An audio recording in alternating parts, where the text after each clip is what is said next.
Christian parents from the Isle of Wight are taking legal action against the government over a primary school's transgender policies, which they say confused their 6-year-old son after he saw a boy wearing a dress.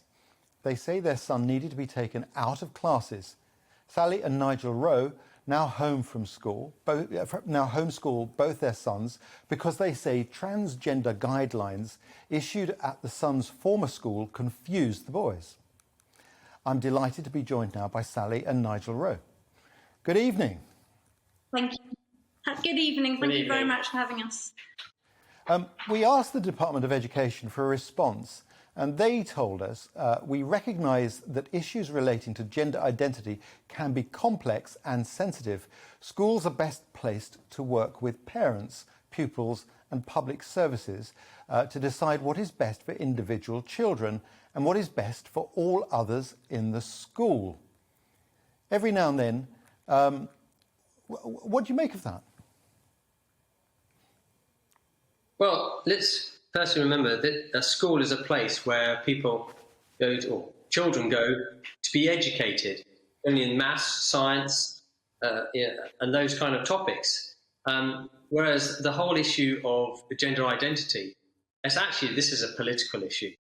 And the school should not be an environment where you do that. Now, we understand that obviously there are children that do suffer from gender confusion, but why should the whole school have to follow this narrative, which is simply actually not true? It's a fantasy. It's a lie. I mean, children do suffer from that, but there's no such thing as a transgender child because children, I mean, in our case, they were 6, don't have the cognitive ability to be able to work those sort of things out. So why is it in a school? I mean, in our case, especially, this is a so-called Christian school or Church of England school. It goes totally against the biblical values that the church should be upholding. So, why have you gone to the length of suing the government? I mean, it's more than just a disagreement with your local school. Absolutely, yes. And I think this is the thing. We know that there are thousands of parents up and down the country, and indeed teachers as well, who are concerned about this because this is these guidelines which are being upheld by the government as best practice. We've collated over 100 pages of expert evidence now, and they say that by doing this is actually going to cause a lot of harm with children. It's not about a boy wearing a dress. This is about they're endorsing transgenderism. They're promoting it in primary school. And primary schools, and of course it causes confusion. But let children be children, we say. Protect them. As adults, we should be protecting our children, and so we have done this so that we've asked the government that they need to look at these guidelines seriously. They need to change them for the protection of all children. It does seem a very young age to be discussing these issues. I would have thought that surely the best thing is just to encourage tolerance amongst the young. I mean, my experience of children of that age, they can be quite brutal. So just learning to be tolerant of each other would fit the bill. Absolutely. Yeah. I mean, the thing is, children are wanting to be affirmed, aren't they? That's what children want. They want adults to affirm them. Now, you can teach a child to be affirmed in anything. I've said this before in the media, that you can give an example of, Adolf Hitler, he indoctrinated little boys and girls to believe in his ideology. The superior race, and look what happened. And you can turn these beautiful people into monsters. You turn these children into SS monsters. Why are we doing that? With regards to children in school at the age of 4, 5, and 6. When I said earlier, they don't have the cognitive ability to make the decisions. A child doesn't go to get a tattoo, or it doesn't learn to drive, or it doesn't decide even what it wants to eat or what time he goes to bed. How is it that they seem to think that a little boy or girl can make a decision on how and change their gender? And what's more, let's face it, it's not even scientific. It's absolute nonsense. Within the genome, you have XX, XY. We have male, we have female. Now, you may feel that you feel different, but it doesn't negate the fact that you have two genders. Whereas the lefty woke are producing this nonsense that you have 100 genders. And I would challenge anybody, actually, to be able to tell me what those genders are. Nobody really knows, but there seems to be new genders coming out. It's not scientific. It's contrary to law in itself, and it's contrary to. Don't you think? But don't you think you're actually being a little intolerant yourselves? I mean, I wonder what will happen if one of your own children determines that they feel persuaded to a different gender perspective. I think this is about a case of children. Children are very impressionable. As I said before, they need to be protected. And the expert evidence, and these are people who've worked with children and gone down the medical route or gone down the psychiatric route, who are saying actually it leads to harm. So if you keep affirming all the trusted adults in your life, in a child's life, the teachers, the parents, are affirming that child in the opposite gender, then they truly believe that. And then what happens? They then go, the likelihood then is that it goes down the puberty blocker route, which then goes on to cross-sex hormones. And if you take both those, you're pretty much going to be sterilise the child, and then it goes on to surgery. So this is actually really serious. Do you have the support of other parents from the school? Do you have the support of other parents from the school? Yeah, well, yes, we have support from a lot of parents up and down the country and internationally. If we're honest, we know that there are parents within the school that agree with us, but a lot of them are afraid to speak out. There's a lot of silence. There's a lot of fear. Because there's a lot of fear about this because it's been so heavily imposed. If you challenge it, what will happen is generally you'll find that you'll be persecuted for basically believing in what we've always believed in as a society, that you have boys and you have girls. It's the way that the culture seems to be moving, and it's very concerning because going back to your question, children often role play, don't they? They want to pretend to be Spider-Man or Batman.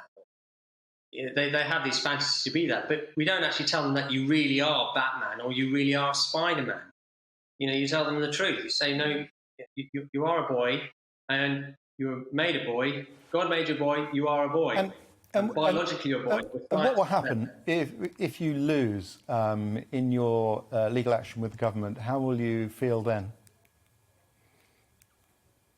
I'd be very sad. I'd be very sad if that happens. I'm hoping and praying that. I think you'll find generally the public are fed up with this nonsense. In schools, this agenda that's being pushed, the whole LGBT agenda, to be honest with you. I think many people are saying, listen, we just want our children to go to school, so want to learn science and maths and English, things like that.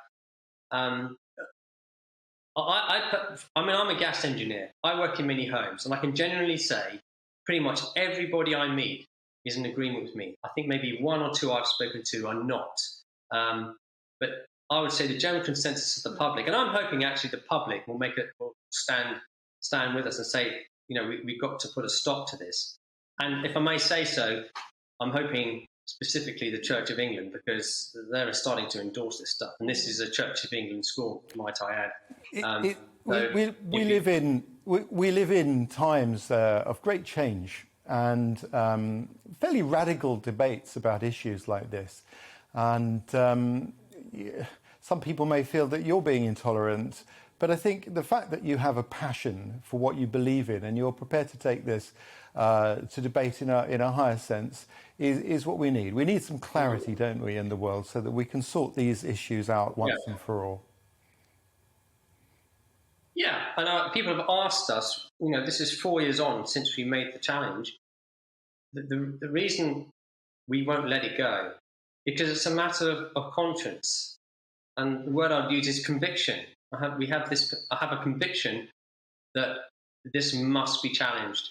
And there's not many people who want to challenge it. And I understand why, because you will be persecuted, you will be attacked. But somebody's got to do it. And it just happens we were put in this situation with Church of England school, and hence why we've been thrust into this battle. I think you have to accept, though, that not everybody is going to agree with you. And I'm sure that members of the other communities, there's so many different types of community now, it's hard to keep a grip on that. But it reflects the fact that people have been persecuted for feeling differently about themselves. And it's how we find a happy medium, isn't it? So that our children can be educated but not persecuted for being different. Because our difference is sometimes the most important thing. Yes.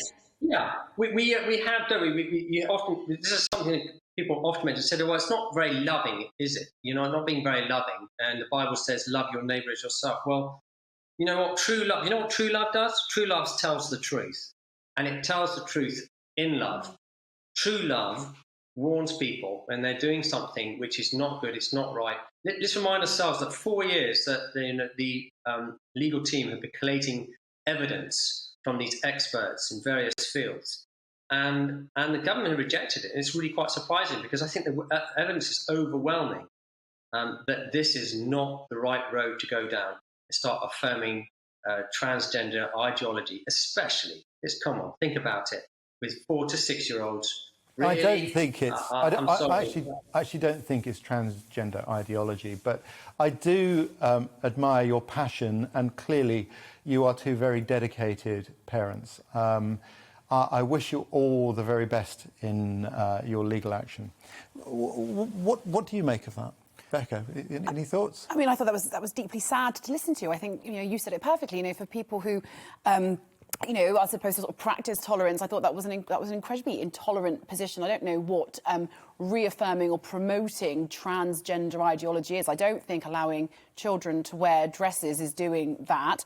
And I also think, we need to correct what Nigel said, that gender dysphoria is a recognised condition. It's not made up. And there are people who conform to a non-binary identity, and we need to respect them. And teaching children about it, or allowing children who may, have gender dysphoria to explore that and understand that, is not promoting the ideology. And I think that was deeply intolerant. And I think, that their children should be in school and learning. I think being in, listening to that ideology isn't particularly healthy for them either. I found that deeply troubling to listen to, actually. I find this a very difficult issue. I grew up in a different age. I don't even have the language to discuss this. It's certainly, we're all learning, aren't we? We're learning this vernacular. Yeah. And, and I think the trans community is incredibly forgiving, actually, of the fact that their right to life, their right to exist, is permanently carved up for discussion and debate. And they are debased and criticised in a way that we don't tolerate of other groups. But I also think that they do allow us to kind of fumble through pronouns and get it wrong. But that was, I think, alienating the trans community in that way, is not progressive. And it's not about being woke, whatever that, not being a woke lefty. It's just about, acknowledging that this has existed forever, and we're finally at a time in society where these people have got, where we can give them the space to exist and the dignity to exist. It'll be interesting to see what the courts decide in this case. Obviously, we don't know here what the individual circumstances are. I would absolutely reinforce, though, what Becca's just said about gender dysphoria is a clinically diagnosed, recognised condition. These national guidelines, I'm very familiar with them because I used to chair a local education authority. So the school will be providing a supportive environment to all of its children, including this particular child. And these guidelines get put together with experts, with specialists, with those in the education sector. But do you think schools feel they're under pressure to be PC in a more overt way? I don't think it's about being PC. I think it's about recognising in a child-centred education system, which is what we have here in Britain. And I think there's a legitimate debate to be had about whether a child-centred education system is the right approach. And you've got clearly here in two parents who are religious. There's nothing wrong with that. They obviously have a set of values and a set of beliefs, and we need to respect those values and beliefs. And in fact, we shouldn't forget here that they are exercising actually in our society something that parents uniquely have that other parents don't, and that's the ability to do what's called elective homeschooling. They're not happy with this particular Church of England school and what's going on, so they've taken their child out quite legally and they're homeschooling. Now, obviously, they're also suing the government to see if they can get a change to these guidelines. But I don't think it's about political correctness. It's about recognising that in a child-centred education system, Such a complex, children it's such a have complex particular identity issue. issues, and gender is one of them. And I think that's different. Again, we get very confused about biological sex and biological issues from these very real issues like gender dysphoria, and that's what was disappointing. It did remind me a little bit of the debate we had in the 1980s about Section 28, when, of course, promoting the homosexuality. then Conservative government legislated against local authorities from, as they saw it, promoting, for example, gay lifestyles. To me, it all comes down to one thing at the end of the day, and that's the word respect. I respect human beings for who they are. I don't judge them by their gender labelling or whatever else you want to say. Yeah. But we need to understand. We need to understand what that means, though. It's one thing. We are a tolerant country. It's one of our great qualities. We need to understand. What that gender identity means, the journey that these people go on to get there, and to live in their own truth, which is a horrible phrase. But we need a little bit of understanding and some compassion, I think. Welcome to the GB News YouTube channel. You can watch us live 24 hours a day, catch up on your favourite shows, and join in the conversation in the comments below. Don't forget to subscribe and you'll never miss any of our exclusive content.